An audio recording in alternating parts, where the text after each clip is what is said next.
Hello, dear student. Today we will study general equilibrium analysis of tariff.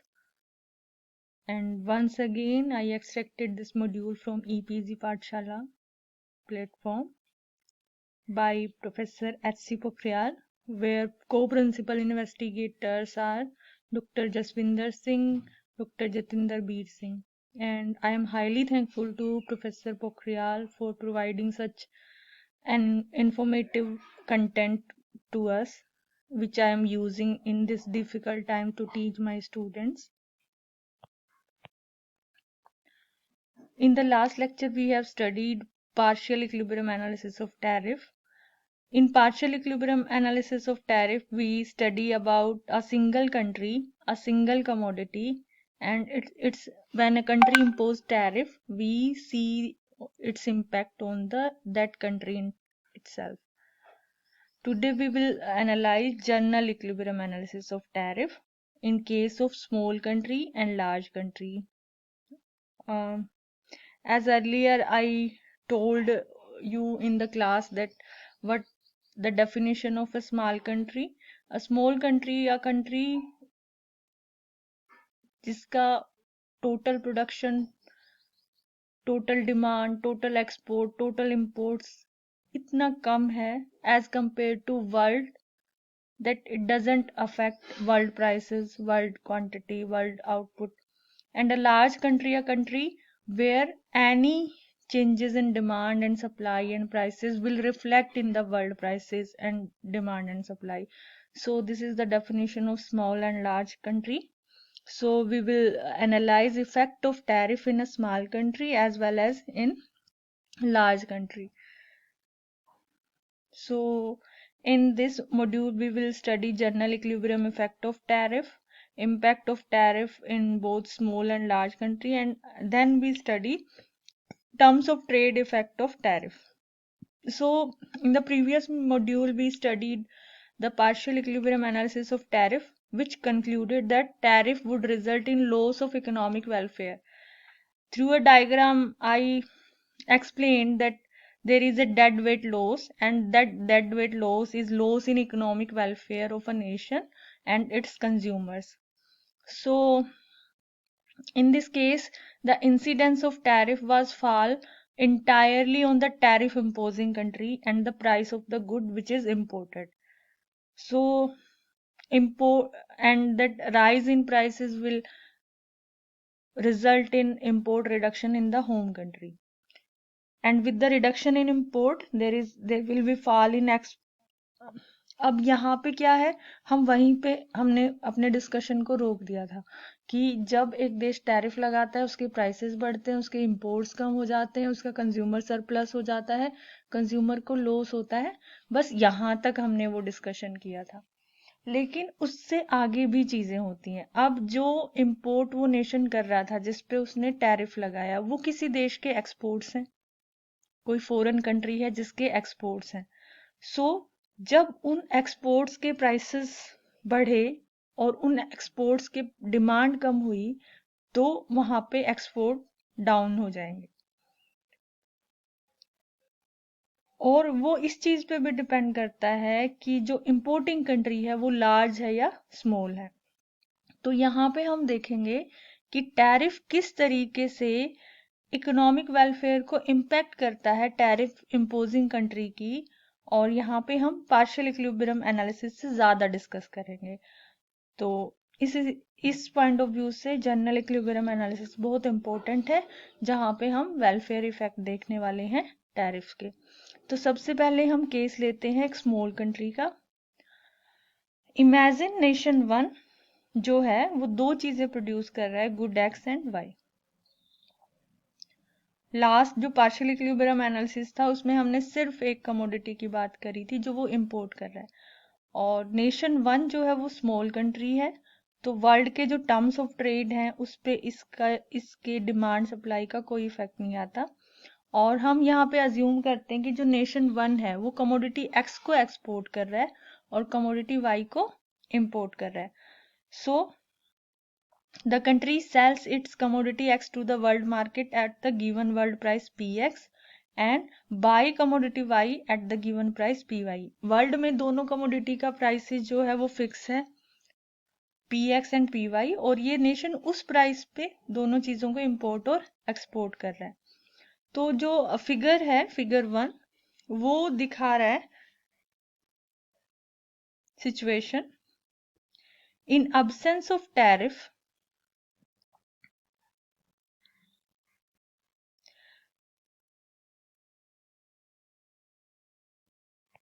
ये production possibility curve है, Q point पे ये produce कर रहा है, यहाँ पे कोई टैरिफ नहीं लगाया जा रहा। तो ओरिजिनल इसका जो प्रोडक्शन पॉइंट क्या है, जहां पे international terms of trade line इसके प्रोडक्शन पॉसिबिलिटी कर्व को के टेंजेंट है, जो Q1 पॉइंट है। तो Q1 पे ये प्रोड्यूस कर रहा है, लेकिन ये कंज्यूम जो है वो D पॉइंट पे कर रहा है। इसका मतलब क्या है, ये X कमोडिटी को एक्सपोर्ट कर रहा है और Y कमोडिटी को इंपोर्ट कर रहा है।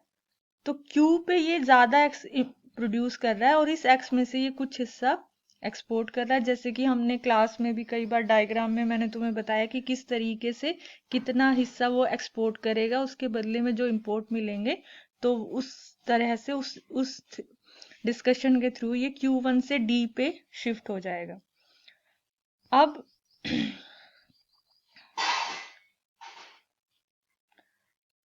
अब जो है गवर्नमेंट जो है टैरिफ लगा देती है। टैरिफ किस पे लगाएगी, जो कमोडिटी ये इंपोर्ट कर रहा है। तो जो कमोडिटी इंपोर्ट कर रहा है उसके डोमेस्टिक प्राइसेस बढ़ जाएंगे, डोमेस्टिक टर्म्स ऑफ ट्रेड अलग हो जाएंगे, वर्ल्ड टर्म्स ऑफ ट्रेड अलग होंगे, क्योंकि ये स्मॉल कंट्री है, इसका वर्ल्ड की टर्म्स ऑफ ट्रेड पे कोई इफेक्ट नहीं आ रहा। तो इसको हम फिगर 2 से देखेंगे। ये देखो, ये पहले की तरह प्रोडक्शन पॉसिबिलिटी कर्व है, टीटी जो original terms international terms of trade line है, और जो नए यहाँ पे क्योंकि इन्होंने वाई पे टैरिफ लगाया तो वाई जो है महंगा हो गया domestically as compare to X. तो जो domestic terms of trade line है वो डी डी है। तो डी डी जो लाइन है वो प्रोडक्शन पॉसिबिलिटी कर्व के को Q2 पे कट कर, Q2 पे टेंजेंट है उसके। यानी जब ये नेशन टैरिफ लगाएगा तो इसका इंपोर्ट्स कम हो जाएंगे, जैसा कि हमें दिख रहा है। ये किसका प्रोडक्शन बढ़ गया है, Q1 पे ये Y का प्रोडक्शन कम कर रहा था, X का कम ज्यादा कर रहा था। अब ये Q2 पे चला गया, Q2 पे ये Y का प्रोडक्शन पहले से ज्यादा कर रहा है। तो इससे क्या, जो हमने पार्शियल इक्विलिब्रियम एनालिसिस में भी पढ़ा था कि डोमेस्टिक प्रोडक्शन उस कमोडिटी का बढ़ जाता है जिसपे जो इम्पोर्टेबल है, अगर हम उस पर टैरिफ लगाते हैं तो। और वॉल्यूम ऑफ ट्रेड कम हो गया है।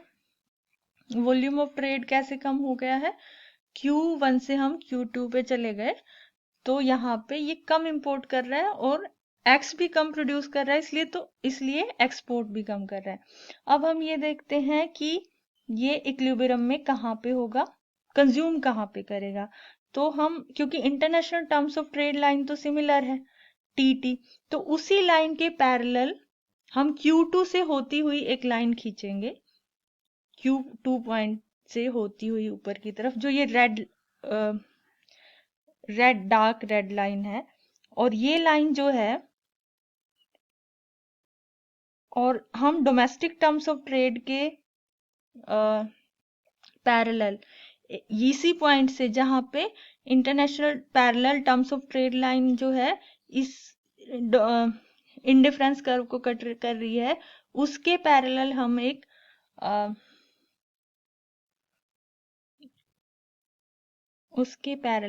एक domestic terms of trade line के पैरेलल लाइन खींचेंगे। यानी वो कहाँ पे कंज्यूम कर रहा होगा, ई लाइन जो है, जो डोमेस्टिक टर्म्स ऑफ ट्रेड को दिखा रही है, और वहां पे हमारा जो I1 है उसके टेंजेंट है, और ये इसी पॉइंट से सी पॉइंट से होके हमारा international terms of trade line जा रही है। तो इससे हमें क्या पता चल रहा है कि जो नेशन है वो एक लोअर इंडिफरेंस कर्व पे आ गया है, I2 से I1 पे। तो यहां से हमें क्या पता चल रहा है, यहां से हमें ये पता चल रहा है कि इस नेशन के वेलफेयर में कमी आई है। आपको पता है ना, lower indifference curve lower social welfare को दिखाते हैं। तो यहाँ से ये क्लियर हो रहा है कि ये नेशन जो है एक हायर इंडिफरेंस कर्व I2 से नीचे I1 पे आ गया है। और जो ये एंगल है टैरिफ वेज जो जिसको बोल रहे हैं, ये क्या दिखा रहा है, ये दिखा रहा है कि टैरिफ लगाने से जो प्राइस है, डोमेस्टिक प्राइस रेशियो है, वो इंटरनेशनल प्राइसेस से इस एंगल की वैल्यू के जितना डिफर कर रहा है। तो यहां से हमें क्या पता चल रहा है, यहां से हमें, अच्छा इन्होंने फिर आगे ये बताया कि नया इक्विलिब्रियम कहाँ पे होगा, जहां पे डोमेस्टिक प्राइस लाइन ई जिसकी slope tariff distorted domestic price ratio है, वो टेंजेंट होगी कम्युनिटी इंडिफरेंस कर्व के। तो वो हमें कहाँ से मिल रहा है, सी पॉइंट्स पे। जो डोमेस्टिक प्राइस रेशो है, domestic terms of trade line है, वो कम्युनिटी इंडिफरेंस कर्व के टेंजेंट कहाँ पे है, सी पॉइंट पे। दूसरा, वर्ल्ड प्राइस लाइन जो है वो इसको कम्युनिटी इंडिफरेंस कर्व को काटती हुई जाएगी जिस पॉइंट से, वहां पे इक्विलिब्रियम होगा, तो वो सी पॉइंट है जो मैं पहले एक्सप्लेन कर चुकी हूँ आप लोगों को। तो यहां से हमें क्या पता चला, अगर हम एक स्मॉल कंट्री के केस में देखें तो हमने क्या पाया कि डोमेस्टिक प्रोडक्शन बढ़ गया उस कमोडिटी का जिस पे टैरिफ लगाया गया है, वॉल्यूम ऑफ ट्रेड कम हो गया, और जो वेलफेयर है उस नेशन का वो कम हो गया है। तो स्मॉल कंट्री के केस में हम क्या कह सकते हैं कि पार्शियल इक्विलिब्रियम एनालिसिस की तरह जनरल इक्विलिब्रियम एनालिसिस भी यही बता रहा है कि अगर एक स्मॉल नेशन टैरिफ लगाएगा तो उसका नेशनल वेलफेयर कम होगा। अब हम बात करते हैं एक लार्ज कंट्री की। एक लार्ज कंट्री जब टैरिफ लगाएगी तो क्या होगा, हम सीधा एक डायग्राम पे चलते हैं। आपको पता है ए और बी क्या डिनोट कर रहे हैं, ऑफर कर्व है, हमने क्लास में किया था। ऑफर कर्व क्या दिखाता है, ऑफर कर्व दिखाता है कि एक देश अपने एक्सपोर्टेबल के बदले कितना इंपोर्टेबल चाहता है, ऑफर करना चाहता है, या जो इंपोर्ट एक यूनिट वो कर रहा है उसके बदले में वो कितना एक्सपोर्ट करना चाहता है। तो कोई भी पॉइंट अगर हम लें, जैसे डी पॉइंट अगर हम लें, तो डी पॉइंट पे जो नेशन ए है, नेशन ए का ऑफर कर्व क्या है, ओ ए जो है नेशन 1 का ऑफर कर्व है, और ओ बी जो है वो नेशन बी का ऑफर कर्व है। तो ओ ए जो नेशन 1 का ऑफर कर्व है वो क्या दिखा रहा है कि डी पॉइंट पे ये नेशन डी ई एक्सपोर्ट करना चाह रहा है, और इसके बदले में इसको इंपोर्ट्स कितने चाहिए, ई से अगर हम एक लाइन वर्टिकल एक्सिस पे खींच दें तो इससे हमें ये पता चलेगा कि ये इतना इंपोर्ट चाहता है वाई कमोडिटी का। तो ए और बी जहां पे एक दूसरे को कट कर रहे हैं पी पॉइंट पे, वहां पे international terms of trade determine हो रहे हैं, टी पॉइंट उसको दिखा रहा है। इंटरनेशनल टर्म्स ऑफ ट्रेड कहाँ डिटरमाइन हुए, टी लाइन दिखा रही है, या जो नीचे एंगल है ये दिखा रहा है इंटरनेशनल टर्म्स ऑफ ट्रेड को। अब नेशन 1 है जिसका ऑफर कर्व ए है, उसने टैरिफ लगाया, उसका मतलब क्या है, उसका ऑफर कर्व किधर शिफ्ट होगा, A1 हो जाएगा। लेकिन बी ने कोई रिटेलिएशन नहीं करा, बी वहीं पे है। तो ए ने अगर टैरिफ लगाया तो उसका नया ऑफर कर्व जो है वो A1 हो जाएगा। और क्योंकि ये लार्ज कंट्री है तो इसकी क्वांटिटी सप्लाइड में जो कमी आई, यानी ये पहले उतने ही वाई के लिए पहले से कम एक्स देना चाह रहा है, इसका A1 जो ऑफर कर्व है वो ये डिनोट कर रहा है। तो टर्म्स ऑफ ट्रेड जो है वो क्या हो जाएंगे, बी का ऑफर कर्व सेम है, ए का A1 हो गया है, तो नए जो हमारे टर्म्स ऑफ ट्रेड हैं वो T1 हो जाएंगे। तो ये T1 जो टर्म्स ऑफ ट्रेड हैं ये किसके फेवर में हुए हैं, ये हुए हैं नेशन 1 के फेवर में जिसने टैरिफ लगाया है।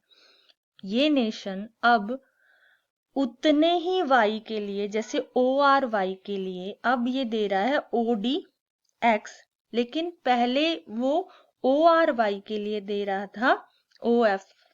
x। तो ये क्या दिखा रहा है?